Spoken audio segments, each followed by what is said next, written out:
Olá, ouvintes! Sejam muito bem-vindos e bem-vindas. Eu me chamo Lara Cristine. E eu, Vanessa Teles. E somos estudantes do curso de Direito da Universidade Estadual do Maranhão. E esse é o 5º episódio do NEPSCast, o podcast desenvolvido pelo projeto Aulas Abertas sobre Direitos Humanos e Democracia, orientado pelo professor doutor Tiago Alisson Cardoso de Jesus, líder do Núcleo de Estudos em Processo Penal e Contemporaneidade, o NEPS. Iniciaremos agora mais um episódio cujo debate estará pautado no tema assédio sexual e moral no ambiente de trabalho. E iniciamos agora mais um episódio cujo debate estará pautado no tema assédio sexual e moral no ambiente de trabalho. Como convidada de hoje, nós temos o prazer de receber Jaqueline Alves da Silva Demétrio, doutora em Educação pela Universidade Católica de Brasília, a UCB, mestre em Educação também pela Universidade Católica de Brasília, especialista em Direito Constitucional aplicado pela Universidade Selma, graduada em Letras pela Universidade Federal do Maranhão, a UFMA, e em Direito pela Universidade Selma. E atualmente é servidora pública estadual como professora universitária da Universidade Estadual do Maranhão, a UEMA. Professora Jaqueline, seja muito bem-vinda. Muito obrigada pelo convite. Boa tarde a todos que nos escutam. É um prazer falar sobre assédio moral e sexual no ambiente laboral, uma vez que essa temática, embora ela tenha sido estudada há bastante tempo, cada vez mais ela fica presente e, infelizmente, nos índices levantados pelo TST e por outros institutos de pesquisa, ele tem sido cada vez mais contundente e grave nos ambientes laborais. O assédio moral no trabalho foi foco de minha pesquisa no mestrado e também tive continuidade na minha tese de doutorado. Tá? De forma geral, o assédio moral no trabalho acadêmico, eu pesquiso com ênfase na psicologia, né? No que se determina dentro da psicanálise a clínica do trabalho. Tá?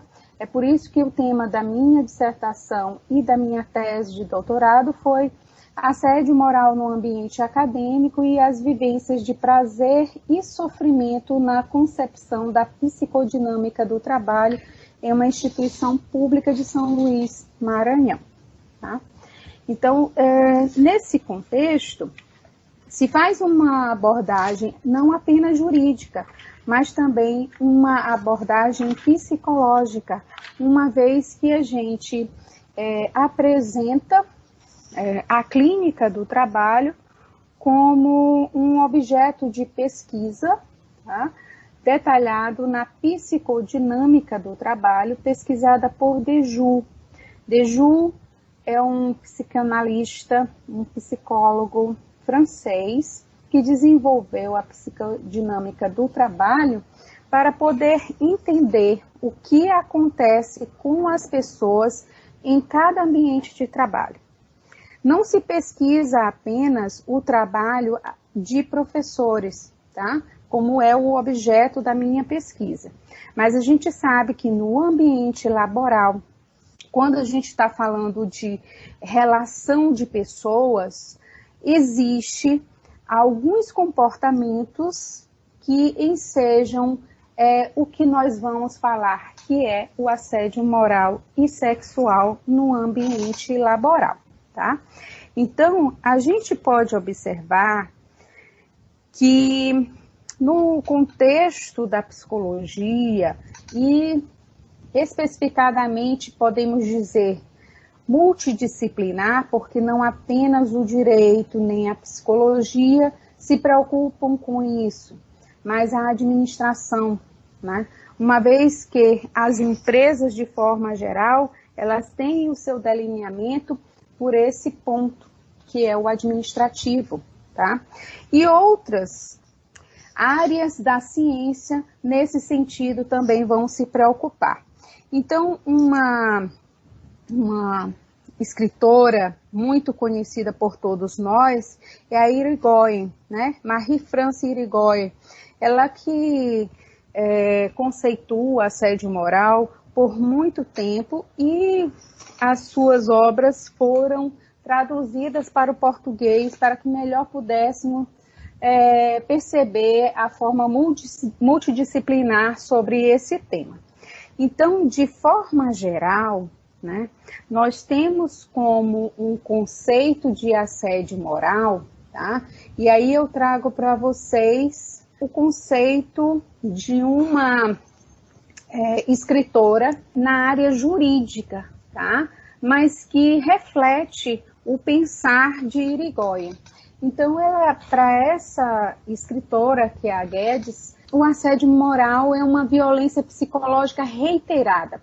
É importante se falar sobre essa questão da prática reiterada, tá?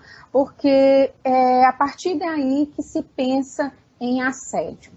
Então, trata-se de uma violência psicológica reiterada, englobando atos comissivos ou omissivos, atitudes, gestos e comportamentos do patrão, da direção da empresa, de gerente, chefe, superior hierárquico ou dos colegas, que vão traduzir aí uma atitude contínua e ostensiva de perseguição que possa acarretar danos relevantes às condições físicas, psíquicas, morais e existenciais da vítima.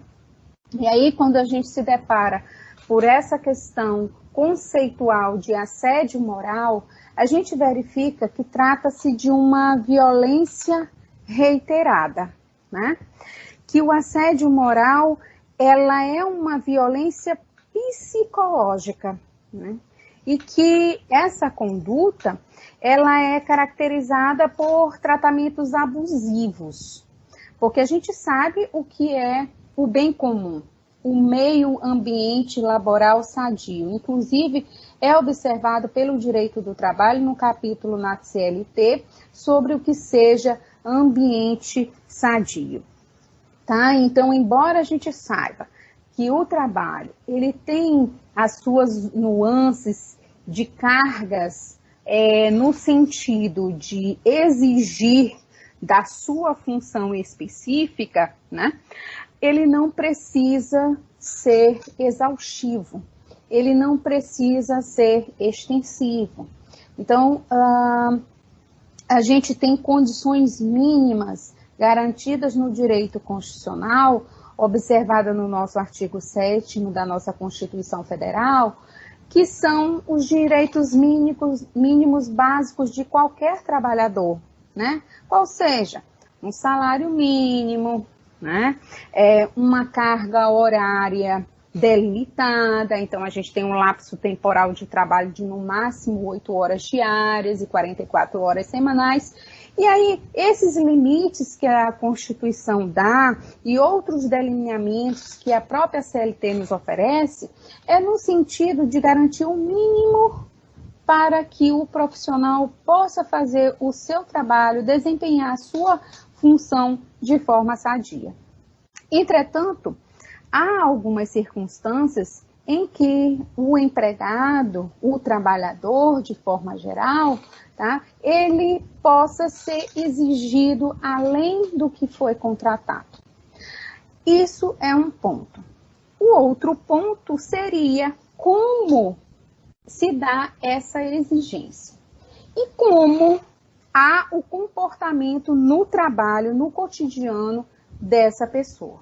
Então, a gente está falando de várias coisas diferentes em que a gente vai se concentrar que o assédio moral seja apenas uma prática reiterada, ou seja, cotidiana. Ela sempre vai acontecer, ela não acontece de uma única vez, tá?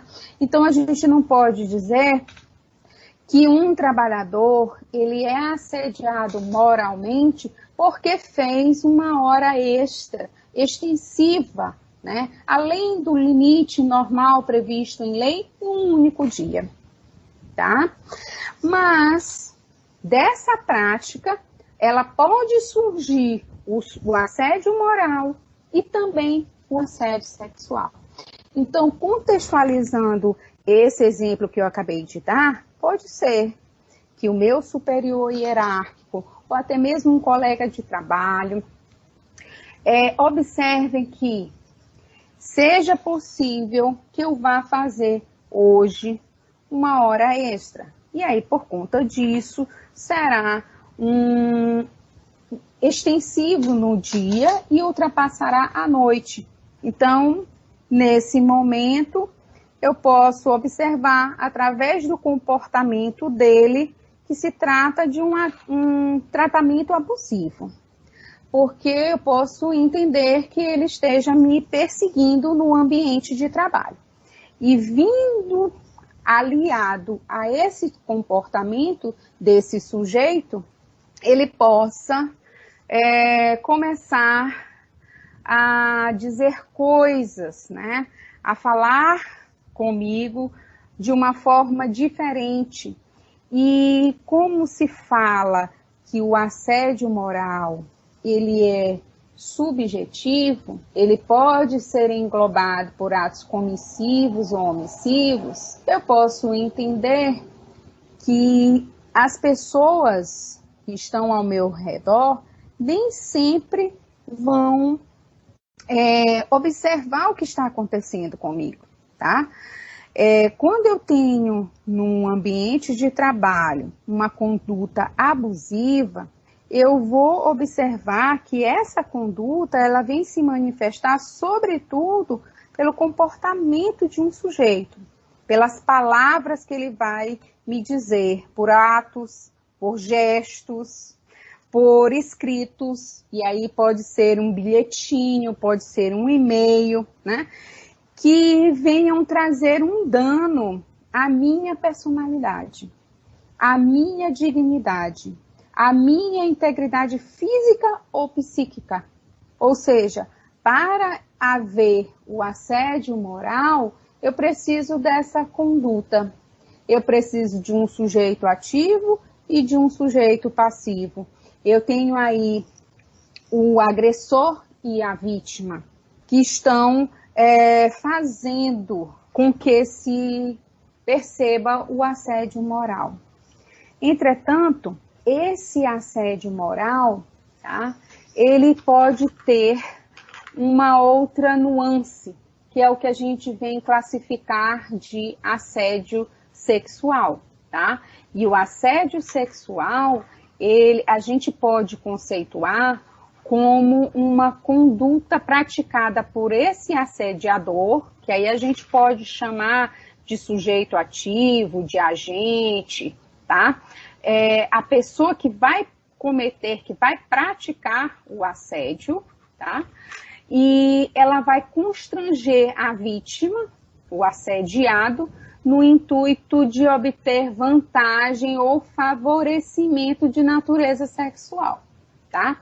Então, você observa que, tanto no assédio moral quanto no assédio sexual, a violência psicológica ela é reiterada. E mais, além de existir violência psicológica, no assédio sexual existe o intuito, o objetivo de favorecimento de natureza sexual. E isso é muito grave porque quando a gente observa essas práticas, a gente pensa em crimes graves.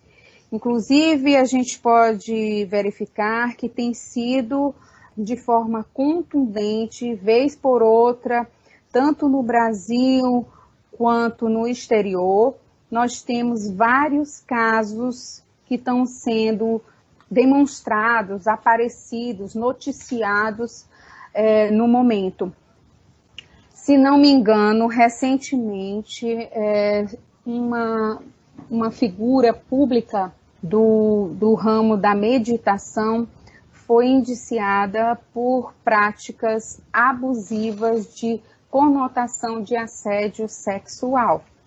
Então, quando a gente fala sobre essas questões, é algo que vai atingir a intimidade.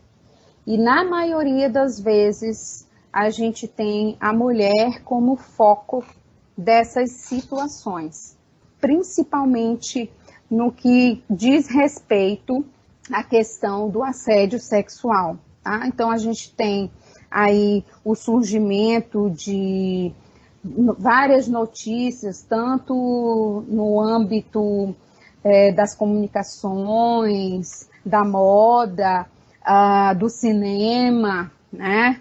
Até no âmbito, não sei se vocês ouviram falar de um senhor que ele era médium, né? E aí fazia algumas curas e tal, e algumas mulheres o denunciaram por práticas de assédio moral e sexual, principalmente. Então, quando a gente fala sobre o assédio moral, a gente tem que observar não só essa parte conceitual, mas também o comportamento do agente e o comportamento da vítima. E aí, tanto com base no assédio moral quanto no assédio sexual, isso pode denotar a danos morais. Então, inicialmente, a gente pode observar que esse tema é um tema que os tribunais têm se preocupado muito e que trata-se de que, por exemplo, agora falando de assédio moral no trabalho, ele é praticado não apenas pelo superior hierárquico. A gente, quando fala de assédio, pensa que é apenas o chefe, o patrão, que comete essa prática, o assédio. Mas ele também ocorre em caso de relações assimétricas, né? De modo vertical. E ele pode ser tanto na forma horizontal quanto na vertical. E quando se fala de assédio moral de forma horizontal, a gente observa que eles também são praticados pelos colegas de trabalho, ou até mesmo por empregados de hierarquia inferior, né? Que é o que a gente chama de assédio moral vertical ascendente. Ou seja, ele se dá de cima para baixo, de baixo para cima e entre seus pares, de forma horizontal. Além disso, o assédio moral, ele pode ser individual e ele pode ser coletivo. O assédio moral individual é quando ele é voltado para apenas um, né? Ou pode ser para mais outros indivíduos, só que essa prática, ela é feita de forma individual. Então, essa pessoa que comete o assédio, ele pode assediar A, ao mesmo tempo B, C, só que a cada um desses, ele faz individualmente, não é em conjunto. Mas também pode acontecer o assédio moral coletivo. E aí nós temos o alcance da coletividade de trabalhadores. E aí esse assédio moral coletivo, ele também é denominado, a gente também observa ele como assédio moral organizacional ou institucional, tá? E aí quando a gente tem esse tipo de assédio, que é mais grave ainda, ele decorre de formas abusivas de gestão empresarial. Então, como eu falei para vocês, esse tema, ele é de suma relevância e de muita preocupação no quesito multidisciplinar, porque não apenas o direito se preocupa, mas também os gestores, né, no âmbito administrativo, se preocupam. Nós temos até a engenharia se preocupa. De que forma? Na forma em que se estruture fisicamente a empresa de forma de que esse ambiente seja o mais claro possível. Não sei se vocês já verificaram, temos alguns modelos em que as salas, né, elas são mais abertas. Do meio para baixo, ela tem a sua parte estrutural, que pode ser de vários materiais, mas a parte de cima ela fica visível, seja no acrílico, seja no vidro, em que materiais possam ser utilizados para uma melhor visualização. Mas isso não quer dizer que vá conter essas práticas de assédio, até mesmo sexual. Então, por quê? Porque eu posso ter esse comportamento, né, o assediador, ele pode ter esse comportamento colocando bilhetinhos, né, em formas totalmente abusivas no quesito da natureza sexual. Então, nós temos, por exemplo, algumas decisões judiciais, tá?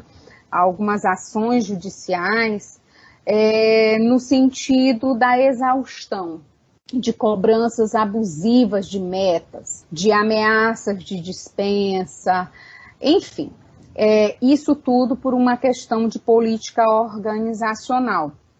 E aí, nessa cobrança abusiva de metas, de produtividade, ameaça de demissão, tratamento desrespeitoso, né? Como eu falei para vocês, a exigência de jornada extenuante, imposição de aquisição de produtos, fazendo com que o empregado se endivide, pode ser humilhação em reuniões. E essas condutas, elas são condutas reiteradas, são práticas reiteradas ao longo de todo o contrato de trabalho.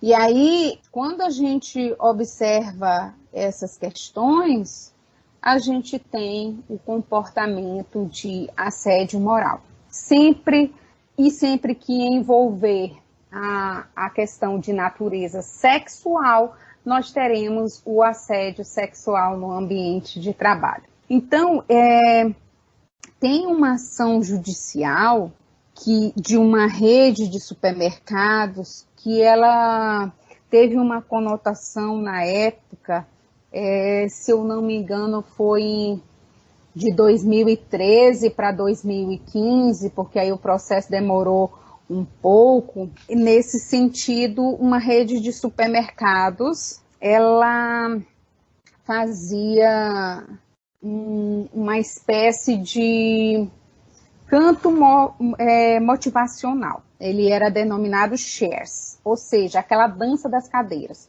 A gente sabe que a administração, o dono da empresa, ele pode fazer algumas reuniões, né, no sentido de fazer despertar o prazer pelo trabalho, de aumentar a produtividade. A gente sabe que na norma trabalhista a gente tem alguns incentivos para isso, como os prêmios, as gratificações. Você pode oferecer uma participação nos lucros da empresa. Então, tudo isso é incentivo, mas nós precisamos verificar a questão das metas para alcançar esses objetivos. O que o empregado deve cumprir, deve fazer para que, por exemplo, né, digamos, o empregador está oferecendo um automóvel na época do Natal, ou um computador, ou um bônus de 10 mil reais, enfim. Isso é uma questão subjetiva, dependendo da empresa e do que ela terá para oferecer. Isso não é nenhum problema, é legal até. Porém, a gente tem que verificar como isso vai ser colocado. O que o empregado tem que fazer para receber esse bônus, esse valor, no final. Então, essa rede de supermercados que eu falei para vocês, ela fazia reuniões, né, chamada canto motivacional, mas que, na verdade, havia um constrangimento para os trabalhadores. Por quê? Porque eles teriam que cantar e rebolar no ambiente de trabalho. Então, aí, como se tratava de uma reunião pública em que vários empregados eram submetidos a essa ação, então a gente pode dizer que se tratava de um assédio moral organizacional. Então, a prática motivacional engendrada pela empresa era de constranger os seus trabalhadores diariamente no sentido de entoar esse canto motivacional shares. E aí, isso além do canto, que era uma canção específica, ela era acompanhada de coreografia e rebolados. Então, ela ia além, ela excedia os limites do poder de direção que o empregador tem decorrente da sua subordinação jurídica, né? Então, essas estratégias de gestão, elas não são voltadas para a motivação, para o engajamento, para a melhora da produtividade. Muito pelo contrário, é uma brincadeira de mau gosto, de muito mau gosto, de forma coletiva. Podia até parecer que fosse divertida aos olhos de uns, mas a maioria dos trabalhadores se consideravam constrangidos, tanto que acionaram judicialmente por não se tratar de uma participação de atividade lúdica. Porque quando a gente tem experimentos motivacionais, cursos, participação de forma lúdica, até isso tem que ser pensado para que não possa agredir. Porque o assédio moral, além de ele ser essa violência psicológica, essas atitudes, elas invadem a intimidade da pessoa de forma diferente. Pode ser que eu ache maravilhoso e queira me exibir nesses rebolados. Mas pode ser que o meu colega não se sinta bem com isso. Então, nós temos algumas situações, até mesmo de vestimenta. Quando a gente fala de vestimenta, o empregador, ele coloca o fardamento.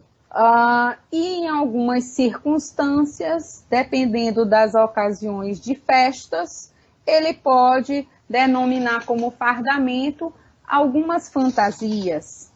Então, digamos que na época do São João, eu tenha que me fantasiar de homem e isso não me seja bem-vindo, eu não me sinta bem com isso. Pode ser que eu encare muito bem, ache engraçado e tenha prazer em fazer isso, tá?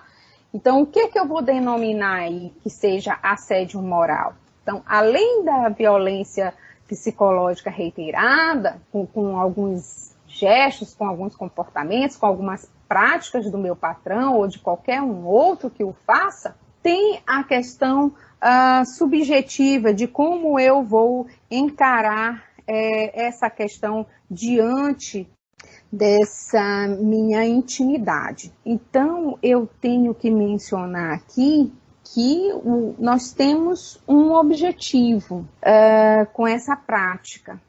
Então, se trata de uma violência psicológica reiterada, tem um objetivo. Qual é o objetivo, então, do assédio moral? O objetivo, normalmente, é excluir o empregado dos quadros da empresa. Então, constantemente o assediador, ele vai minando aquela pessoa ou aquelas pessoas. Então, nesse exemplo do grupo, da rede de supermercado, ele não minou apenas uma pessoa, minou um grupo. E foi uma prática reiterada, porque sempre se tinha essas brincadeiras com determinada data, com determinado horário. Então, o objetivo do assédio moral, né, normalmente é de excluir o empregado dos quadros da empresa, né, e vai minando até levar esse empregado à ruína. Trata-se, portanto, como eu falei para vocês, de uma violência psicológica, mas nada impede de que seja também uma violência física. Eu passar por uma pessoa e passar um membro sexual, ou passar e dar um tapinha na bunda, ou lá em casa, enfim, tanto com o toque, ou com os atos, ou com o olhar, tanto que eu falei para vocês que se trata de uma prática omissiva ou comissiva, essa violência ela é física ou psicológica com esses atos reiterados de intimidação, de humilhação, de discriminação, pode ser ataques físicos, insultos pessoais, comentários sistemáticos, apelidos pejorativos, ameaça por qualquer meio, né, pode ser deixar um bilhetinho, pode deixar algum e-mail, com expressões preconceituosas, ou até mesmo o isolamento social. A pessoa chega, os outros se afastam, tá? Então, trata-se de uma prática violenta praticada de forma reiterada. E aí a gente tem que observar que quando ela tem uma conotação mais específica, né, a gente busca o direito penal para poder fazer a consonância. Não só a CLT, por exemplo, eu posso invocar o artigo 482 e fazer uma demissão por justa causa. No caso de uma violência verbal ou moral, um insulto, um xingamento, um apelido, uma calúnia, uma difamação. Então, eu teria que observar no Código Penal sobre calúnia, sobre difamação, sobre injúria, porque tudo isso, todos esses atos, todas essas práticas ensejam o assédio moral no ambiente de trabalho. E aí a gente tem a natureza sexual do assédio, a natureza social, a natureza psicológica e a natureza física, né? Ou seja, o assexual a gente vai assediar, né? Induzir, abusar. E eu posso invocar vários tópicos do Código Penal, né? Para fazer essa imputação, que são os crimes, por exemplo, contra a dignidade sexual, previsto no 213, 215, 216, 17, 18 do Código Penal. O comportamento social é ignorar, isolar, excluir. E a Lei de Reforma Trabalhista, ela trouxe em seu bojo questões no sentido de trazer para a sua norma a composição do dano moral, o que é denominado como dano extrapatrimonial. E aí a gente verifica que o legislador, ele vem de uma forma que foi até muito criticada, tentar reparar, né, essas práticas, esses atos com o ensejo de um dano moral no trabalho. Professora, o assédio sexual viola a dignidade da pessoa humana, fundamento da Constituição Federal e direitos fundamentais da vítima, como liberdade, intimidade, vida privada e outros. Por vezes, é muito difícil distinguir um constrangimento proveniente de uma brincadeira inoportuna de um assédio com a finalidade de desmoralizar, intimidar ou obter alguma vantagem sexual. A senhora poderia elencar alguns elementos diferenciadores? Sim. Como você bem mencionou, a Constituição Federal, ela vem trazendo algumas questões no sentido de reparar e de limitar né? Até onde se pode ir com esse assédio. Quando a gente fala de assédio moral, na verdade eu até considero que são bem subjetivos, né? Todas essas práticas de assédio moral, elas são muito subjetivas. Nós só vamos entender que realmente a pessoa está sofrendo porque ela alcança a intimidade dessa pessoa. Já no assédio sexual, vamos dizer que ela seja um pouco mais visível. Então, como a gente tem, por exemplo, o assédio moral, ele normalmente são práticas abusivas, né? No sentido tanto da violência física quanto psicológica, como, por exemplo, os atos de intimidação. Olha, você vai ter que cumprir essa meta, porque senão você vai ser demitido. Faz, porque senão eu vou te colocar na rua, tá? Mas faz o quê?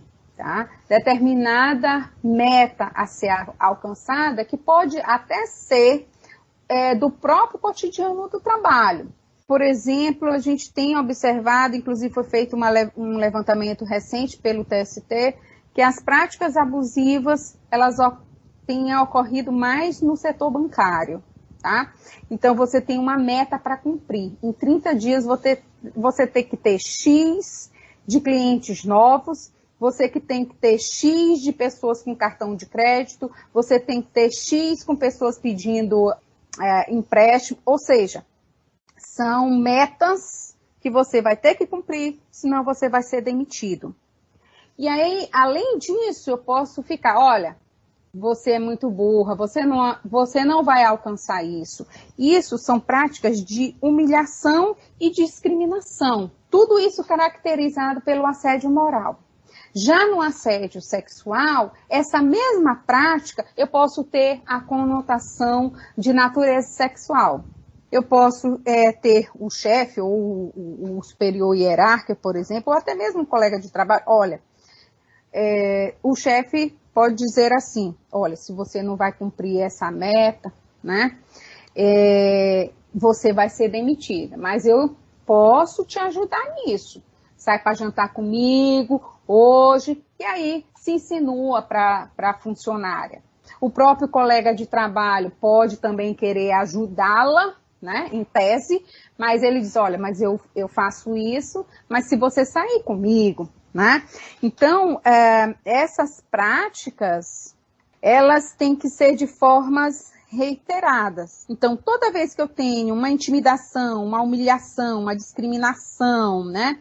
E quando eu tenho, por exemplo, os ataques físicos, insultos pessoais, né? Como eu coloquei agora para vocês, burra, eu posso até chamá-la de piranha, outra coisa, né? Quaisquer nomes de baixo calão, esses insultos pessoais, esses comentários sistemáticos, e aí, gostosa, tu vai comigo? Então, são coisas nojentas, são palavras de baixo calão, são ações que vão humilhar, discriminar, né, perseguir, invadir a intimidade da pessoa, tá? Então, toda vez que a gente tiver todas essas práticas, a gente tem o assédio moral. E toda vez que essas práticas, elas ainda têm a conotação de natureza sexual, aí a gente tem o assédio sexual. Professora? Sim. Bom, é muito interessante essa reflexão que a senhora fez e nos faz pensar no seguinte questionamento. Quais seriam as formas de comprovar um assédio sexual no ambiente de trabalho em virtude de, em determinados casos, sequer ocorrer contato físico? É muito difícil configurar. Tanto que muitos, eles não acionam a justiça por conta de não ter testemunha, não ter como comprovar. Então, o assédio, ele é de forma tão grave, porque às vezes a pessoa se sente mal, e geralmente o assediador, ele pode ter, e geralmente o tem, um ponto de psicopatia, né? Essas ações do agressor, geralmente quem faz essas ações, ele pratica essa violência com frieza, então ele calcula bem como ele vai fazer, ele observa o ambiente, ele vê quando a pessoa está vulnerável, quando ela está sozinha e ela não consegue uma testemunha. E às vezes ela ainda se sente culpada, ela acha que ela que está ocasionando isso, porque a ação dessa pessoa faz com que ela se sinta dessa forma, né? Justamente é observado em muitos casos que essa pessoa que age dessa forma, ele pode ter psicopatia. Tem vários estudos que na realidade essas pessoas, eles podem ser os piores assassinos, os estupradores, pedófilos, sequestradores, né, fraudadores, ladrões, enfim, né, geralmente eles são psicopatas ou sociopatas, são verdadeiros predadores sociais, né, eles têm transtorno de personalidade, né, é bem difícil isso, e a pessoa que sofre esse assédio, ela, às vezes, ela está tão envolvida, ela está tão debilitada com isso, que ela adoece não só fisicamente, né? A pessoa pode ou comer demais, ou comer de menos, ou ir para o cigarro, ou ir para a bebida, ou ir para o remédio, ficar com medo a todo momento, a todo instante, ela poder ser surpreendida. Então, assim, é muito complexo para que ela tenha a frieza de instalar uma microcâmera ou de ativar um gravador ou de contar para alguém, confidenciar para alguém para que possa ajudá-la nesse sentido, para poder ter essa configuração, tá?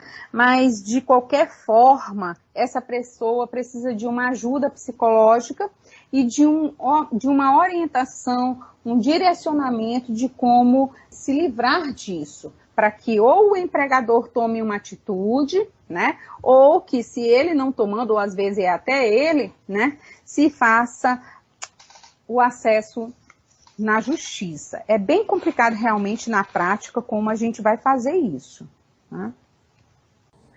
Professora, o assédio moral e sexual é fator contribuinte para o adoecimento do trabalhador em ambiente de trabalho? Se sim, quais são as consequências psicológicas para a vítima? Essas práticas reiteradas, né, elas vão minando, né, elas vão adoecendo a pessoa, né? Então, inicialmente, esse terror psicológico, a pessoa pode ficar inicialmente amedrontada, né, com mania de perseguição, e aí ela pode chegar em casa e não conseguir dormir direito, e ficar pensando nisso o tempo todo. E aí, dependendo de cada organismo, porque tudo é muito subjetivo, né? Tanto como eu encaro, forma de sentir e de agir, é muito subjetiva com relação ao outro. Então, se um colega de trabalho vem me assediar de forma moral ou sexual, eu posso ficar com medo de ser demitida, com medo de contar para os outros e acharem que eu é que estou querendo dar em cima do cara, que eu é que estou querendo levar vantagem. Principalmente quando se trata de mulher, nós temos um preconceito muito grande no ambiente de trabalho dessa natureza, tá? Porque muitos vão achar que é a gente que está se insinuando para ele. Então, é bem complexa essa questão. E justamente... Sim, e justamente nesse sentido, a pessoa vai ficando mais nervosa, a pessoa vai tendo, por exemplo, uma doença física, ou seja, uma gastrite, dores de cabeça, né, enxaquecas, náuseas, temperatura baixa, né, as pessoas podem ficar com a temperatura mais baixa. Ou seja, vai tendo um adoecimento físico. Cada vez mais vai precisar do plano de saúde da empresa ou gastar com remédios. Pode ter vários problemas de ordem física, mas que a sua origem é de natureza psicológica, né? Então a pessoa vai deixando de dormir.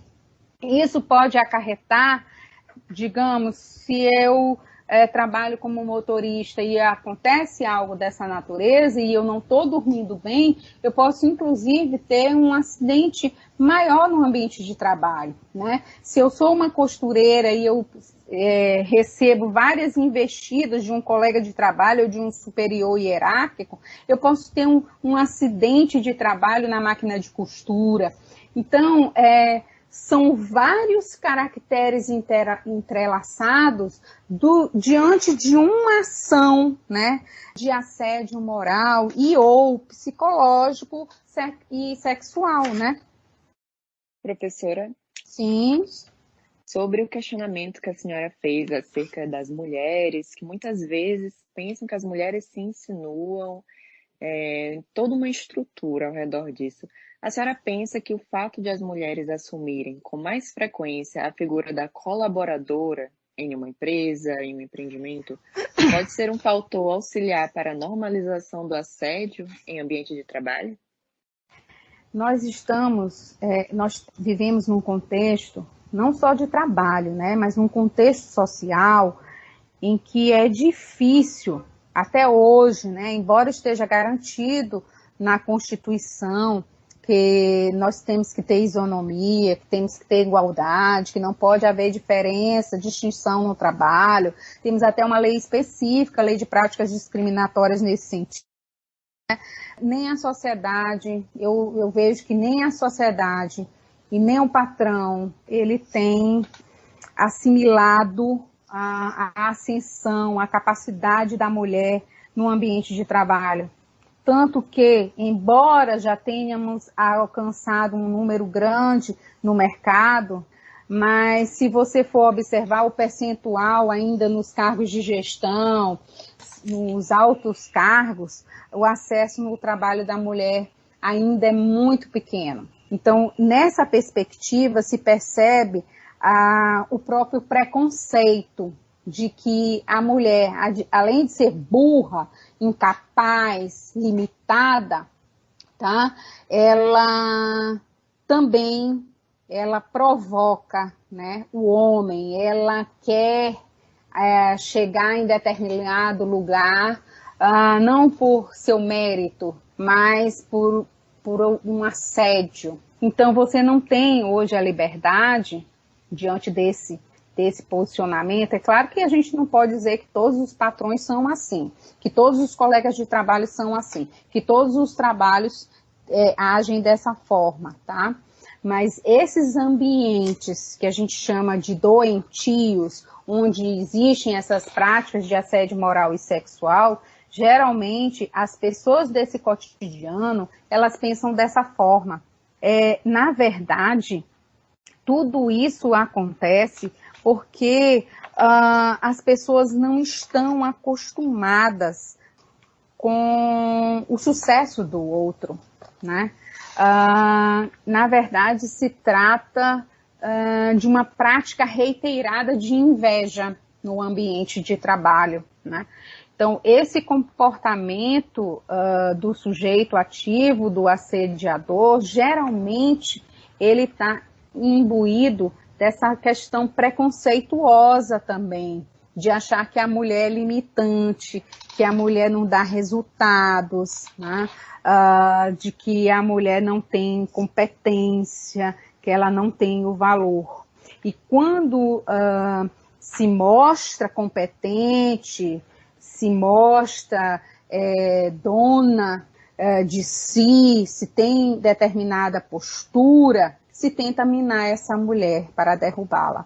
Então, acontece isso também, tá? Pode ser que seja uma boa colega de trabalho, que a gente consiga abraçá-la, mas pode ser que a inveja, às vezes até de outra mulher, ensejem nessas práticas reiteradas de assédio moral. E aí, ele está diretamente ligado, por muitas vezes, né, a doenças ocupacionais, por conta dessas consequências do assédio moral, né? Então, quando a gente tem a exposição da trabalhadora, do trabalhador, nessas situações discriminatórias, né, situações humilhantes, constrangedoras, elas podem, como eu falei para vocês, adoecerem, sucumbirem. Tem um vídeo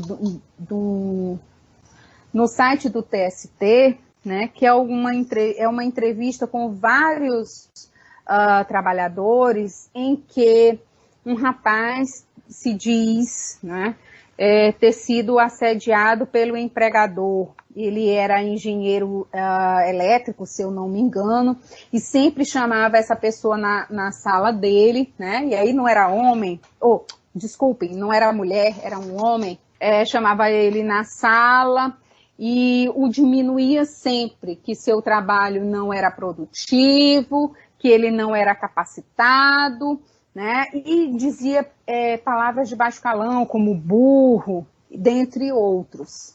E aí, ele adoeceu, isso teve impacto na família.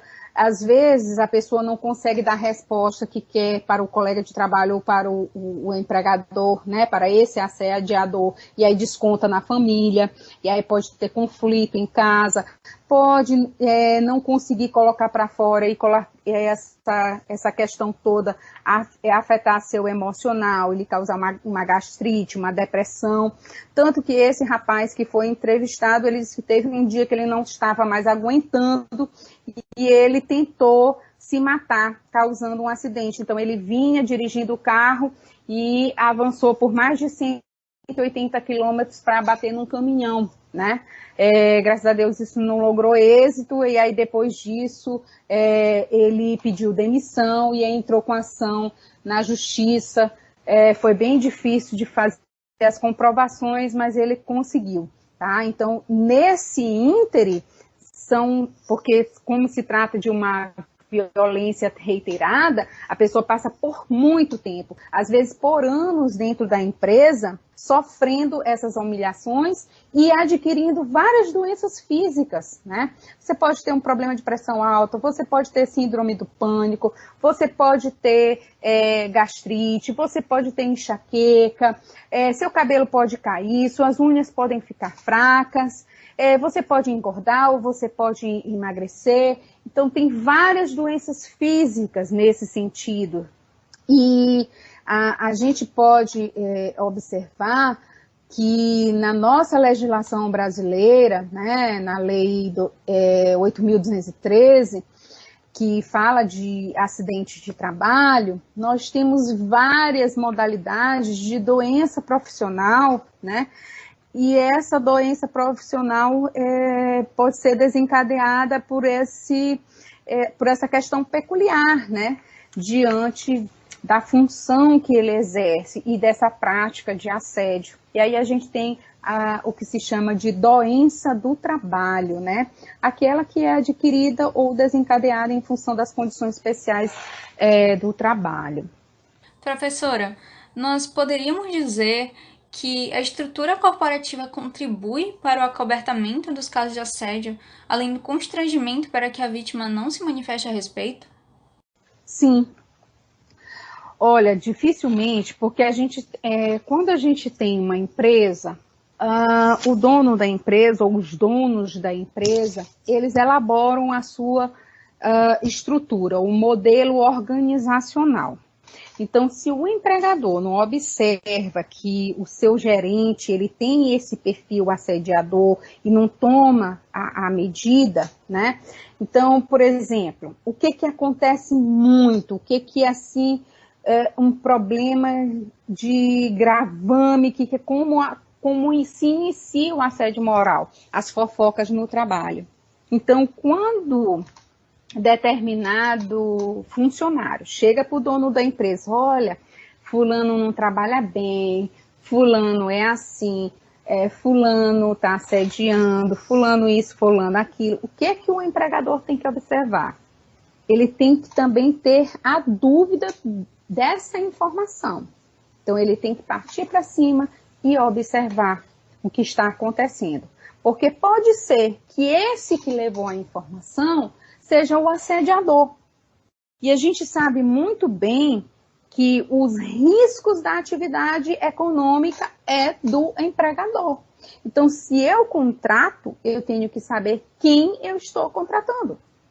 Então, hoje, a gente tem que ter um cuidado na hora de fazer a contratação e de que os testes, de que as avaliações, elas não sejam apenas avaliações formais, avaliações específicas do cargo, mas que ela envolva todo um cunho psicológico. Tá? A gente tem que traçar o perfil psicológico da pessoa que está trabalhando, até para que a gente evite essas práticas, para que a gente evite não só as questões de assédio, mas, por exemplo, acidentes de trabalho. Então, se a pessoa não tem um perfil para trabalhar com vidro, para trabalhar com determinado maquinário, mas que ela possa ter uma outra habilidade, então a gente tem que saber isso no início da contratação.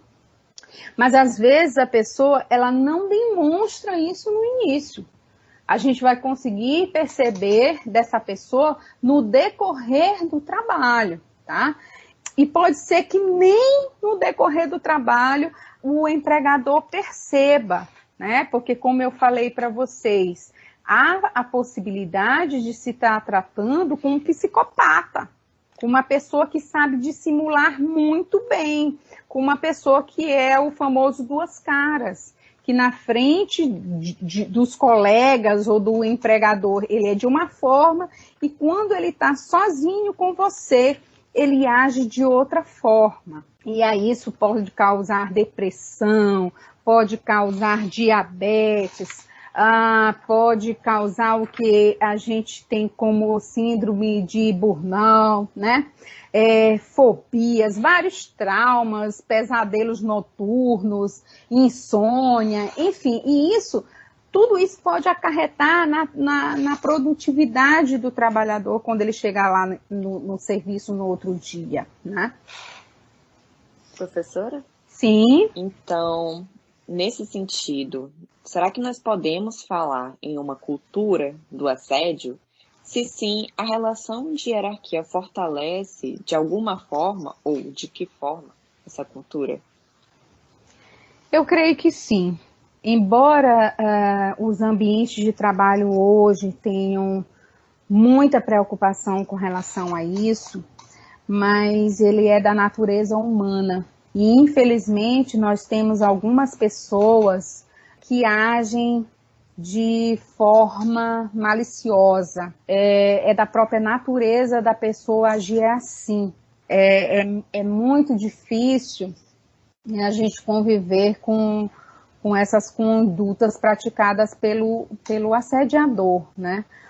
Tanto que, se você for observar, a nossa CLT é de 43, e lá quando a gente observa o tema de extinção contratual por justa causa ou rescisão indireta, já leva em consideração a questão de que o empregado pode praticar assédio moral. Por exemplo, quando você observa lá no 482, o mau procedimento. O mau procedimento é justamente questões como essa. Ou então, ato lesivo contra a honra ou boa fama, né? Que aí já pode ensejar as questões até do âmbito penal, com injúria, calúnia, difamação. Então, você observa que o empregado que é vítima de assédio moral, a opção dele, na maioria dos casos, é de pedir para sair. Quando ele consegue comprovar, aí é rescisão indireta, porque ele está pedindo para sair, mas a culpa não foi dele, não foi ele que deu causa. Então, isso realmente está embutido de forma cultural nos ambientes de trabalho, justamente em decorrência dessa herança que a gente tem aí de muito tempo desse preconceito nesse sentido, né?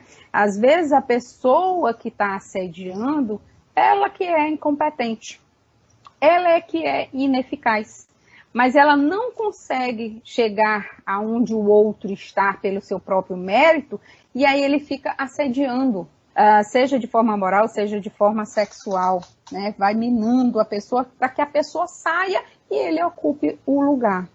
É bem complicado, inclusive, como eu falo de assédio moral no ambiente acadêmico, né, de professores, na minha tese, os próprios colegas, e aí você está falando de ambiente acadêmico, no que eu pesquiso, por exemplo, no nível superior, ou seja, a pessoa tem uma certa cultura intelectual. E aí o que se observa é que nem todo mundo tem liberdade de expressão. Nem todo mundo pode falar sobre o que realmente quer.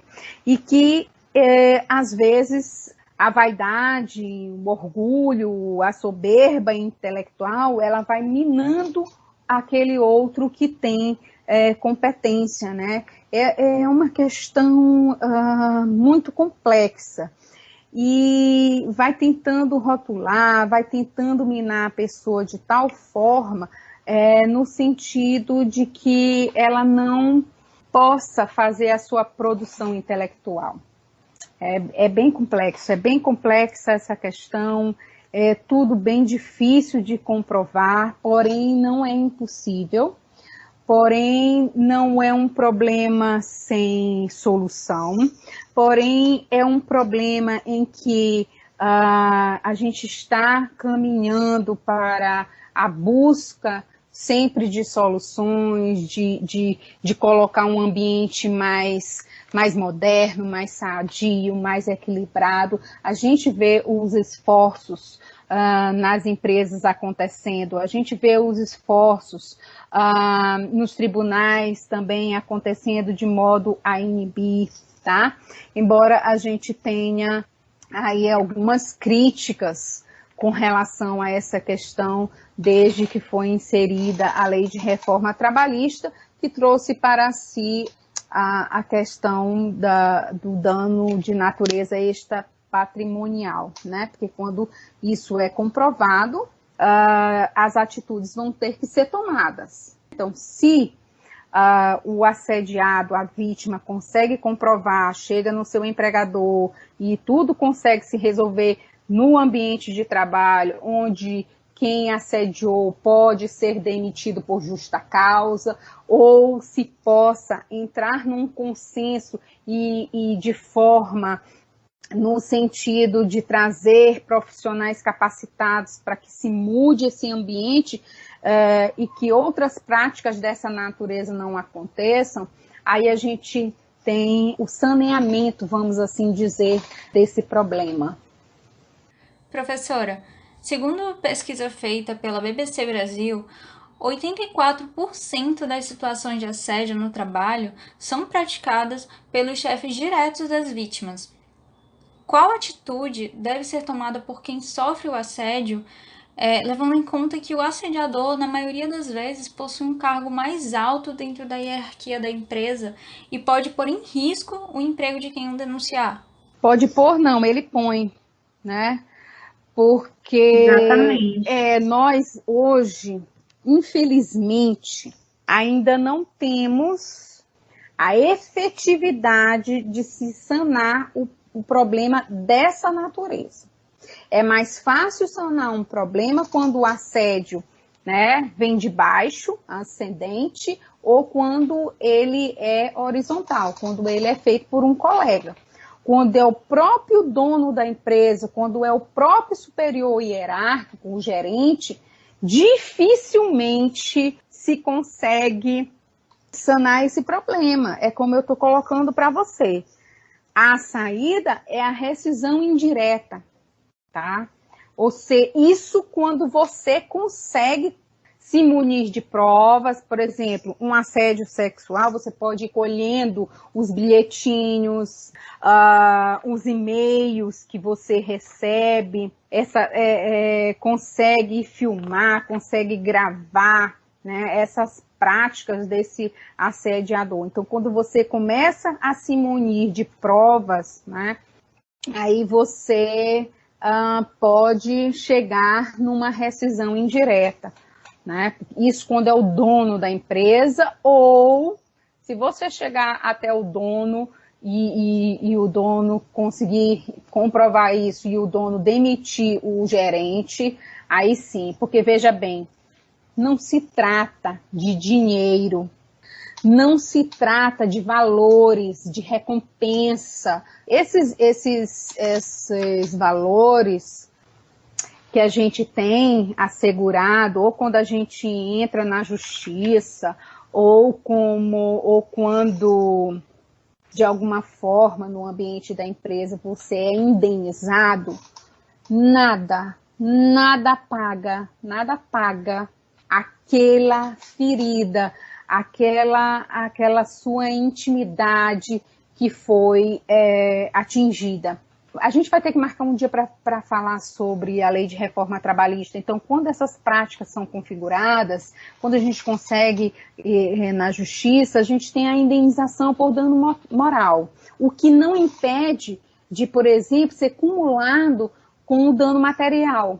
Por exemplo, eu desencadeei uma doença, ou eu tive um acidente de trabalho decorrente dessa prática, então eu vou ter aí os gastos, né, com remédios, com o tratamento, enfim. Mas além disso, eu tenho que ter uma indenização por dano moral.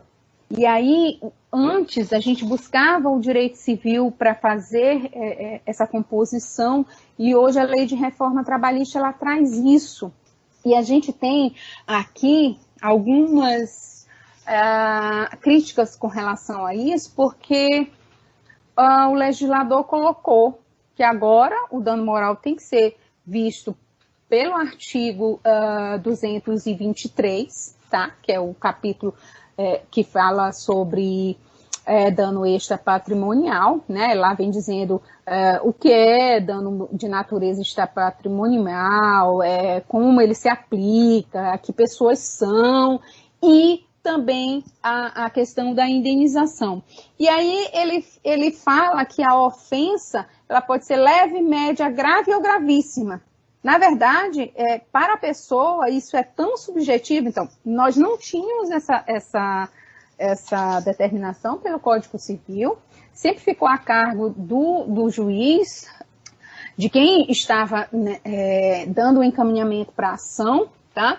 E agora, embora ainda esteja a cargo do juiz determinar o que seja, ele vai dizer o que ele, de acordo com o que foi comprovado e com o que foi visto, o que é leve, o que é médio, o que é grave, o que é gravíssimo, para poder dizer o montante desse valor que vai ser a título de indenização. Mas veja bem, e aí com relação ao valor do salário contratual do ofendido. Aí eu faço uma pergunta para você. Eu sou secretária, tá? E digamos que, além de mim, uma pessoa que está inferior a mim, digamos, uma auxiliar de serviços gerais ou um auxiliar de serviços gerais. Ambos sofremos assédio moral e ou sexual, né? Conseguimos comprovar, fomos à justiça, resolvemos tudo, e aí ganhamos, né? Foi tudo comprovado, ganhamos e tal, e aí, digamos que mesmo que seja gravíssima, digamos, né, ponto máximo, o juiz entendeu que, diante das testemunhas e das provas que foram apresentadas, trata-se de uma ofensa de natureza gravíssima. E aí a indenização vai ser com base em quê? Vai ser com base no salário contratual do ofendido. No caso, eu, secretária, e no caso, meu colega ou minha colega de trabalho, que é auxiliar de serviços gerais. Mas eu posso, inclusive, nem estar satisfeito com o que me foi dado com o que me foi atribuído a título de indenização e vou ganhar mais pela mesma ofensa, pelo mesmo gravame, do que o meu colega que ganha menos. Então, essa é uma crítica que se faz. E, na verdade, nunca, nada, nenhum juiz, ninguém vai conseguir perceber o real sentimento de quem foi assediado, o real sentimento, a invasão dessa vítima. Só ela pode mencionar, só ela pode mensurar.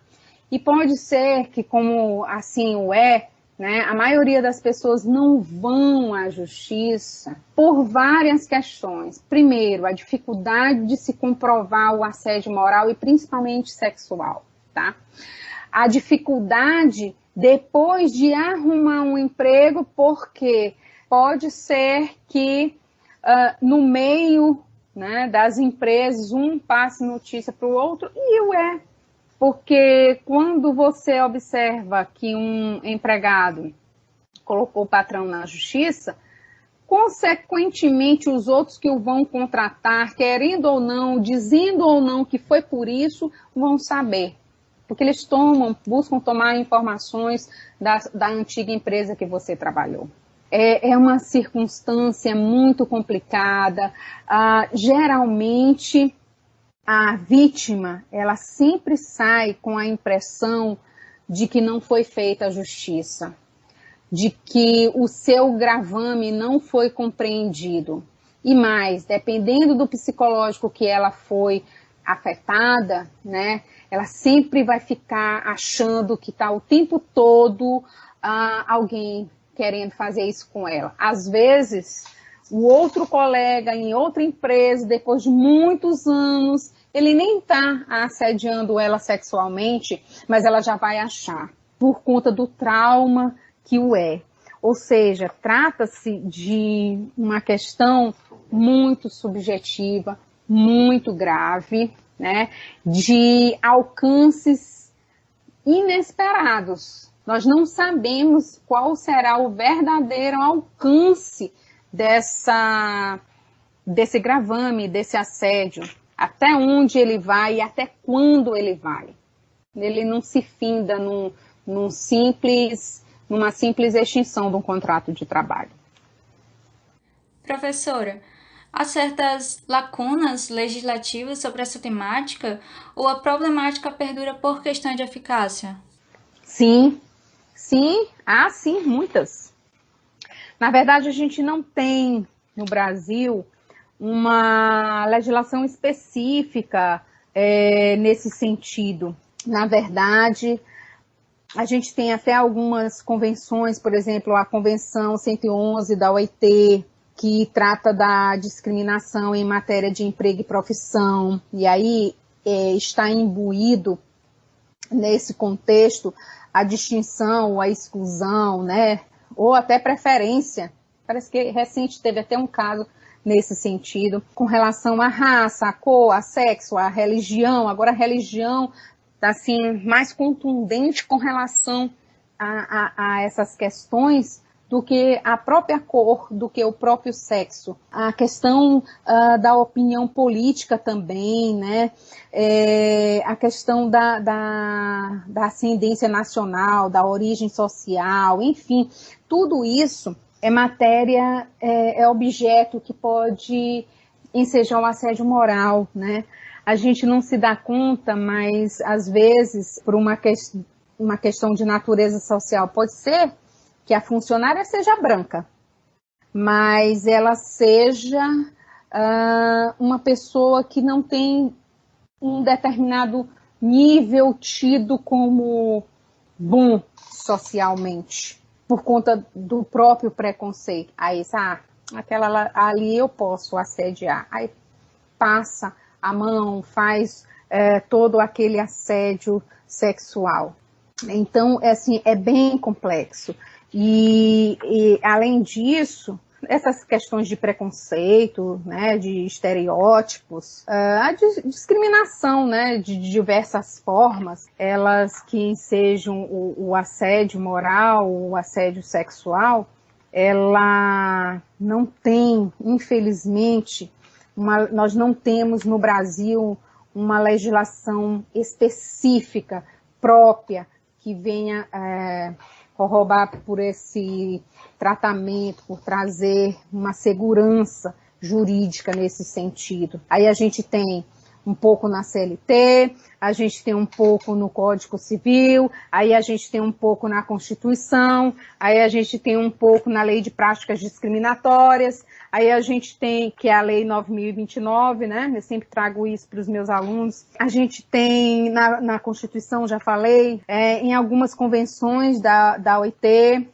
e a gente pode até mencionar, né? Eu até posso mencionar para vocês, tá? No direito comparado, por exemplo, eu posso mencionar para vocês o Código de Trabalho de Portugal, de 2009, né? Lá, eles expressamente, se eu não me engano, no artigo 29, eles prevêem a prática de assédio, mas a gente ainda está muito aquém, tá? Se eu não me engano também o direito francês, ele trata disso, o Dejoux, ele faz algumas menções com relação ao direito francês nesse sentido, por hora, uma legislação específica que abarque a configuração e até a sua finalização processual no sentido da reparação do dano, nós não temos, infelizmente, né? Buscamos aqui e ali, dependendo de cada caso concreto, como é que a gente vai configurar, o que seria, onde é que ele se encaixaria, se encaixaria como assédio moral e sexual, e aí a gente vai buscar um complexo de normas, desde a Constituição Federal, no seu artigo 5º, a CLT, a Lei de Práticas Discriminatórias, a própria Lei, né, de Seguridade Social, que fala sobre acidente de trabalho, doença profissional. Podemos buscar aí o direito comparado. O próprio Código Penal também, não vamos deixar de mencionar. Enfim, é todo um complexo para que a gente possa fazer a configuração.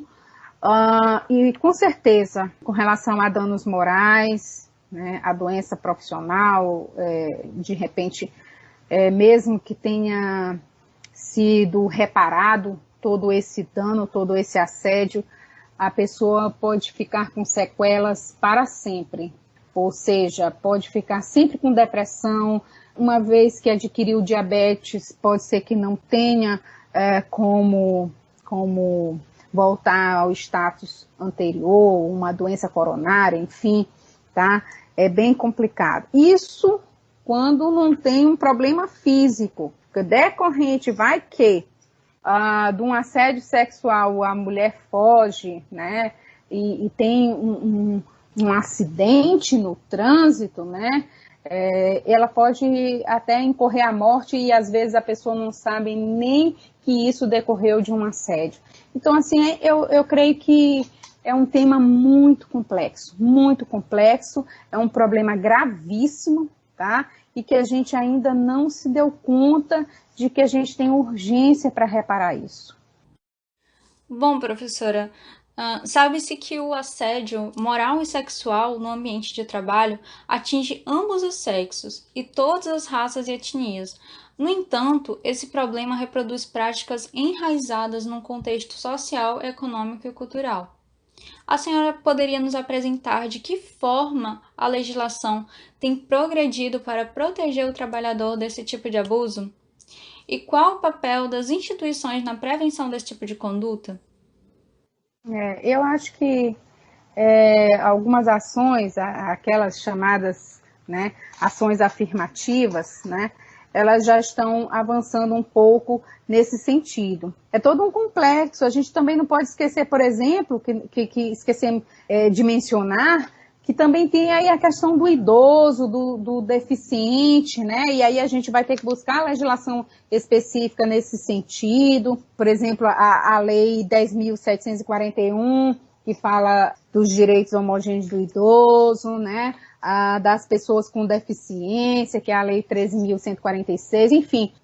a gente tem que buscar, né, essas ações afirmativas para que a gente tenha medidas mais específicas e abrangentes para corrigir essas práticas decorrentes dessas desigualdades e, com certeza, né, tentar, isso é o sonho, de alcançar a isonomia de oportunidades e direitos, tanto com relação à integração social desses grupos mais vulneráveis e, vamos assim dizer, desfavorecidos na legislação. Eu imagino que é a intenção do legislador, e ele o fez um pouco agora na lei de reforma trabalhista, mas a gente ainda precisa alcançar, né, ter um alcance bem maior com relação a isso, né?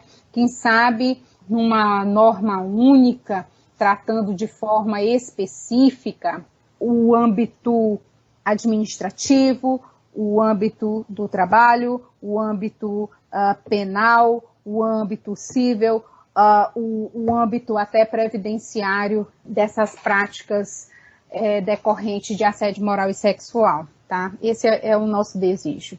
Mas mesmo que a gente tenha essa norma, como se trata de uma questão muito subjetiva, eu entendo que sempre o assediado vai se sentir não, como vou dizer, como se a justiça tenha sido feita. Por isso é que a gente tem estudado o DEJUR no sentido de trazer às empresas a prática de clínica do trabalho. Como é que ela funciona? A clínica do trabalho, que é um dos focos do meu estudo, ela se baseia na questão da psicanálise.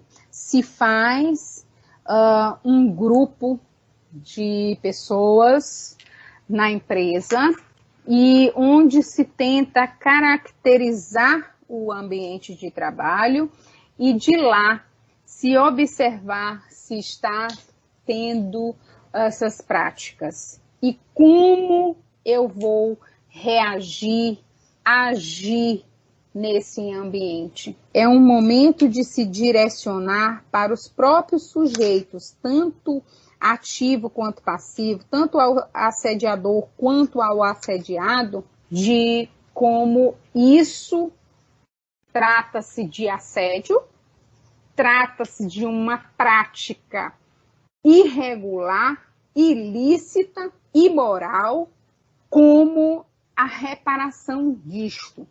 Porque, na verdade, o que se quer é que não aconteça mais isso. Porque se uma pessoa é assediada e se pensa que com essa pessoa entrando na justiça e seu dano sendo reparado, isso vai acabar, não vai acabar, porque essa pessoa pode continuar lá na empresa, o assediador, ou ele ir para outra e fazer mais. Então, a gente tem que, claro, configurar e assegurar os direitos e reparar os direitos. Porém, também é importante tratar esse ambiente de trabalho, fazer com que ele realmente seja um ambiente sadio, que proporcione ao trabalhador o prazer em trabalhar, um prazer em criar na empresa, o prazer em crescer na empresa, o prazer em se relacionar com os colegas. Tem toda a questão social, interativa, de que decorre o trabalho, não apenas a execução de tarefas. Certo, professora. Obrigada pelo esclarecimento. Bom, a perfilação das vítimas de assédio sexual, a perfilação das vítimas de assédio moral no trabalho é um indicativo de seletividade ou só variedade a tamanho que isso não é algo relevante à questão? É relevante e não é, né? porque não apenas a forma de seleção, como eu falei antes, a gente não sabe como nem quando vai surgir esse comportamento do assediador. A gente pode até tentar traçar um perfil dele, mas pode ser que, como a garotada gosta de dizer, do nada sai esse comportamento desse sujeito, né? A gente não tem como mensurar e como adivinhar o perfil subjetivo dessa pessoa quando vai fazer a contratação. Não sei se é essa a pergunta, não sei se eu entendi essa pergunta, mas é bem difícil na hora de você tratar um perfil da pessoa que possa vir a ser um assediador. Agora, a discriminação no momento da contratação, ela não pode acontecer, né? Na verdade, a discriminação ela é antítese, vamos assim dizer, da igualdade, que é assegurada no artigo 5º da Constituição Federal. Na verdade, trata-se de um preceito máximo, magno, esse princípio da igualdade, tá? Então, assédio moral e discriminação, a gente pode levar em consideração aí o artigo 5º, não só o artigo 5º, mas o próprio artigo 7º da Constituição que trata de direito do trabalho, ele veda essas discriminações, né? E como eu mencionei para vocês, nós temos aí a Convenção 111 da OIT, a Convenção 117, a Lei de Práticas Discriminatórias, que é a Lei 9.029. No âmbito penal, a gente tem também outras leis que inibem essa questão, que é, se eu não me engano, a Lei 7.716, tá? De 89, e a Lei 9.459, de 97, que justamente elas tentam inibir, limitar, impedir essas práticas de discriminação, de preconceito, de todas as formas. Professora, um último questionamento. O assédio sexual, ele pode ser realizado para além da estrutura física do ambiente de trabalho? É necessário que ambos estejam no local de trabalho para que se configure? Claro que sim. Inclusive, lá no 482, a gente tem com relação a isso. Não é porque eu não estou no ambiente de trabalho que eu não possa estar sendo passível de uma conduta ilícita de trabalho. Quando eu falo do artigo 482, lá em suas alíneas, nós temos aí várias modalidades em que o empregado, em cometendo, ele pode ser demitido por justa causa, correto? Em cometendo essas ações, a gente observa que não necessariamente isto pode acontecer no ambiente de trabalho, mas fora dele. E aí, professora, só um comentário, que é porque, de fato, pois muitas vezes ali em uma confraternização ou em um horário de almoço, em que os colegas de trabalho, ou até juntamente com o chefe, né, alguém de uma posição hierarquicamente superior, nesse momento... O happy hour fora do ambiente de trabalho, mas com os próprios colegas, né, que sai aquele grupinho, né? Até quem não vai, ele pode estar sendo assediado moralmente. Por exemplo, a gente sabe, né, que o isolamento social também é uma forma de assédio. Então, todo o grupo do trabalho sai para o happy hour em determinado barzinho ou restaurante, qualquer lugar, mas eles nunca convidam fulana ou fulano, o sujeito A ou B. Então, essa pessoa sempre é excluída. Então, isso também é assédio moral. Porque tá? eu imaginei uma situação que a senhora acabou de falar aqui do happy hour, né? Que eu também sei a confraternização, né?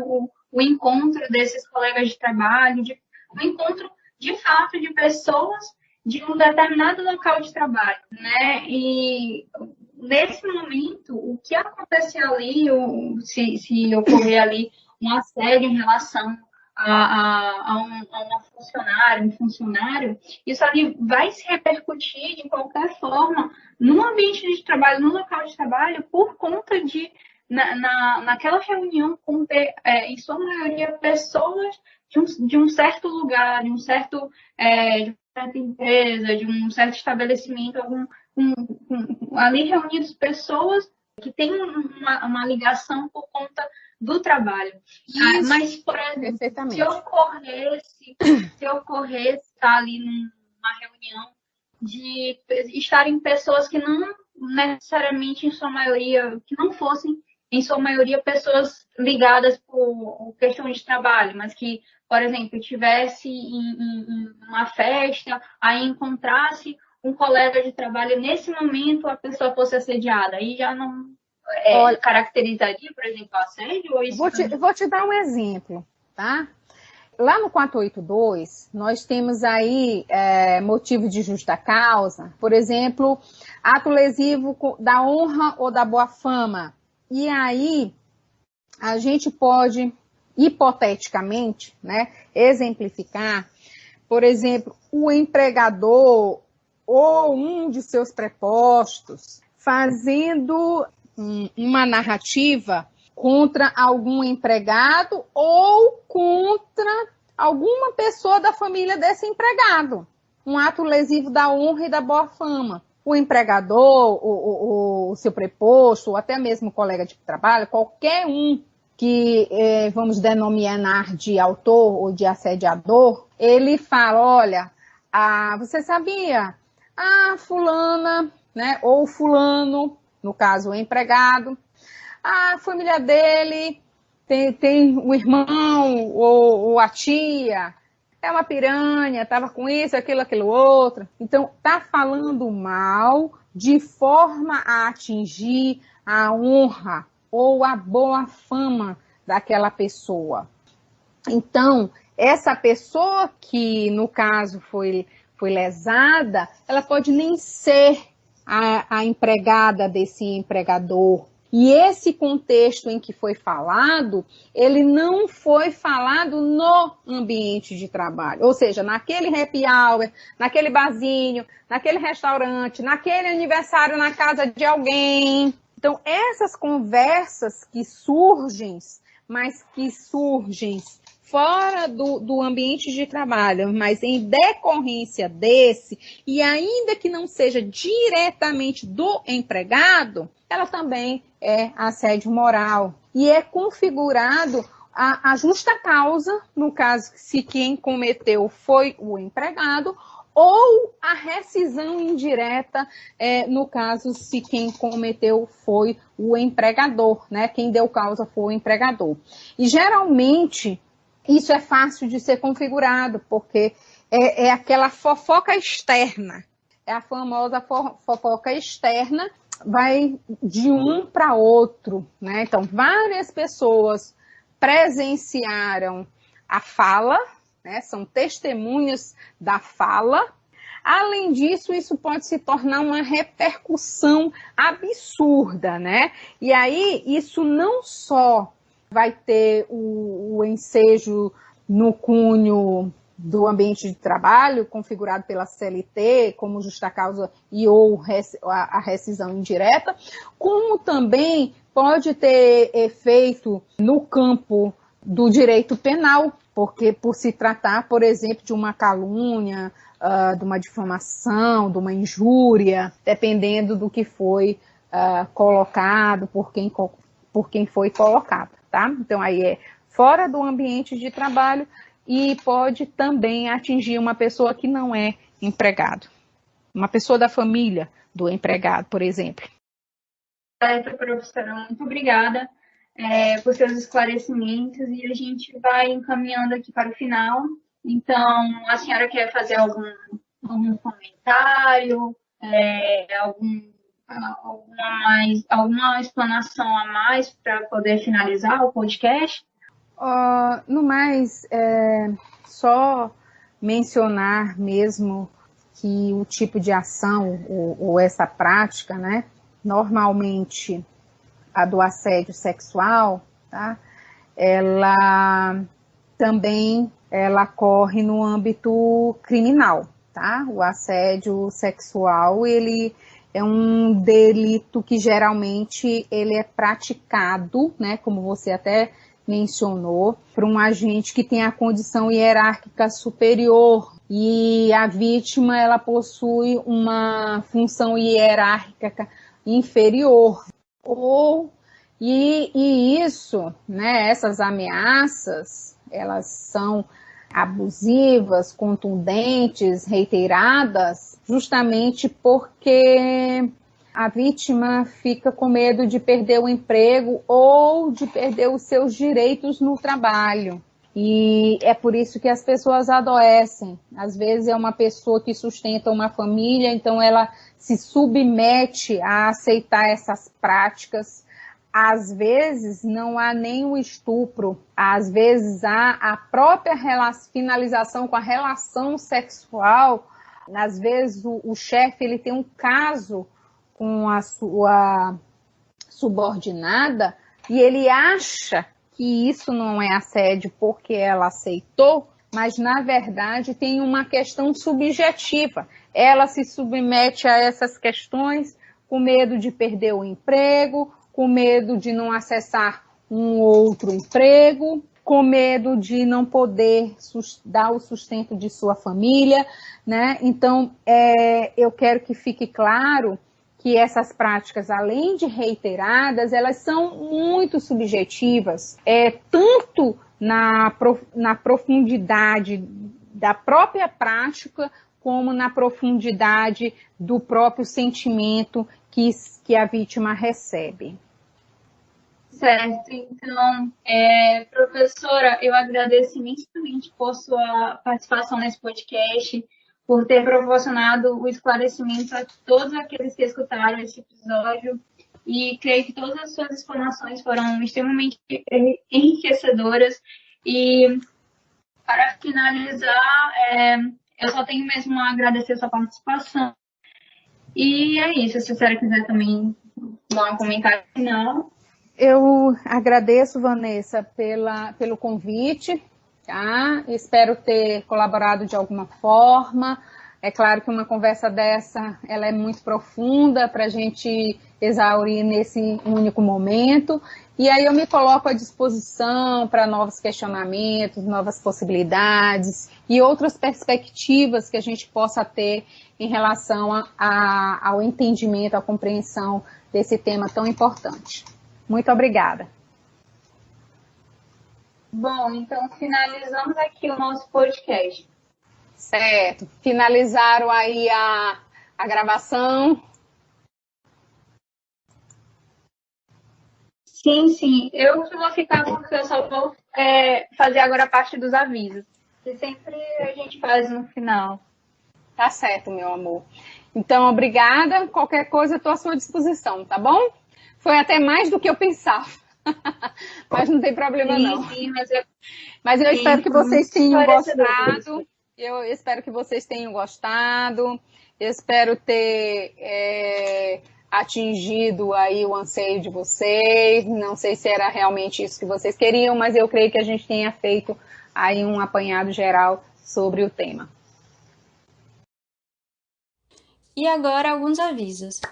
Bom, nós estaremos inicialmente no YouTube, mas posteriormente vocês poderão nos encontrar no Spotify, com o mesmo nome, Nepsicast. Então, se vocês gostaram dessa ideia e querem incentivar o nosso podcast, dê um like nesse vídeo. Você também pode deixar nos comentários um elogio, uma crítica ou sugestão de algum tema ou assunto interessante que podemos debater. Se você quiser saber mais informações acerca do NEPSI, é só visitar as nossas mídias sociais. O nosso Instagram é @NEPSIDireitoEmo, NEPPC Direito Emo. Bom, Isso é tudo, pessoal. Encerramos aqui. Espero que vocês tenham gostado e aproveitado cada minutinho deste podcast. Agradecemos a sua presença. Até o próximo episódio. Tchau!